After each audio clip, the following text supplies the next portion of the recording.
حضرت حسین رضی اللہ تعالیٰ عنہ نے فرمایا کہ میں نے رسول اللہ صلی اللہ علیہ وسلم کو خواب میں دیکھا ہے اور مجھے آپ کی طرف سے ایک حکم دیا گیا ہے، میں اس حکم کی بجا آوری کے لیے جا رہا ہوں، خواب مجھے کچھ بھی ہو جائے میں جاؤں گا۔ انہوں نے پوچھا کہ وہ خواب کیا ہے؟ فرمایا کہ آج تک میں نے اس خواب کا کسی سے بیان نہیں کیا، نہ کروں گا، یہاں تک کہ میں اپنے پروردگار سے جا ملوں۔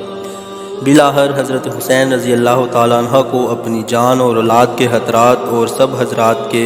اچھے مشوروں نے بھی ان کے عزم میں کوئی کوتاہی اور کمزوری پیدا نہ کی اور وہ کوفہ کے لیے روانہ ہو گئے۔ ابن زیاد جو کوفہ پر اسی لیے حاکم مقرر کیا گیا تھا کہ وہ حضرت حسین رضی اللہ تعالیٰ عنہ کے مقابلہ میں سخت سمجھا گیا،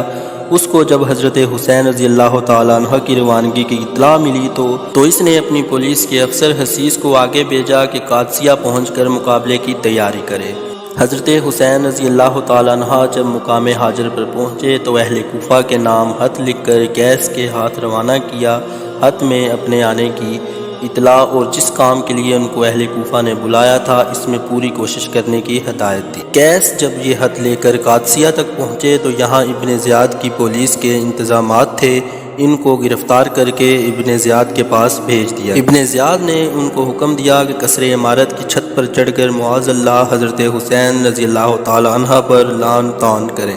قیس چھت پر چڑھ گئے اور اللہ تعالیٰ کی حمد و ثنا کے بعد بآواز بلند کہا، اے اہل کوفہ، حسین بن علی حضرت رسول کریم صلی اللہ علیہ وسلم کی صاحبزادی فاطمہ رضی اللہ تعالیٰ عنہ کے صاحبزادے اور اس وقت خلق اللہ میں سب سے بہتر ہیں، میں تمہاری طرف ان کا بھیجا ہوا قاصد ہوں، وہ مقام حاضر تک پہنچ چکے ہیں، تم ان کا استقبال کرو۔ اس کے بعد ابن زیاد کو برا بھلا کہا اور حضرت علی رضی اللہ تعالیٰ عنہ کے لیے دعائے مغفرت کی۔ ابن زیاد قیس کی دلیری اور جاں بازی پر حیران رہ گیا، حکم دیا کہ ان کو قصر کی بلندی سے نیچے پھینک دیا جائے۔ ظالموں نے اس کے حکم کی تعمیل کی، قیس نیچے گر کر ٹکڑے ٹکڑے ہو گئے۔ حضرت حسین کوفہ کی طرف بڑھ رہے تھے، راستے میں ایک پڑاؤ پر اچانک عبداللہ ابن متی سے ملاقات ہو گئی۔ حضرت حسین کو دیکھ کر کھڑے ہو گئے اور عرض کی،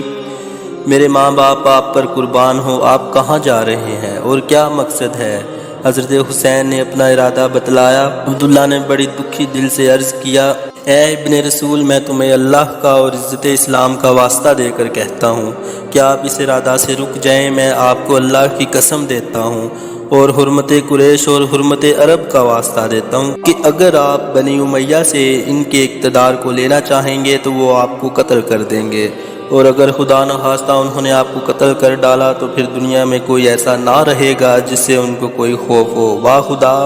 آپ کی بقا کے ساتھ اسلام کی اور قریش کی اور پورے عرب کی حرمت و عزت وابستہ ہے، آپ ایسا ہرگز نہ کریں اور کوفہ نہ جائیں، اپنی جان کو بنی امیہ کے حوالے نہ کریں۔ مگر حضرت حسین رضی اللہ تعالیٰ عنہ نے اپنا ارادہ ملتوی نہ کیا اور کوفہ کی طرف روانہ ہو گئے۔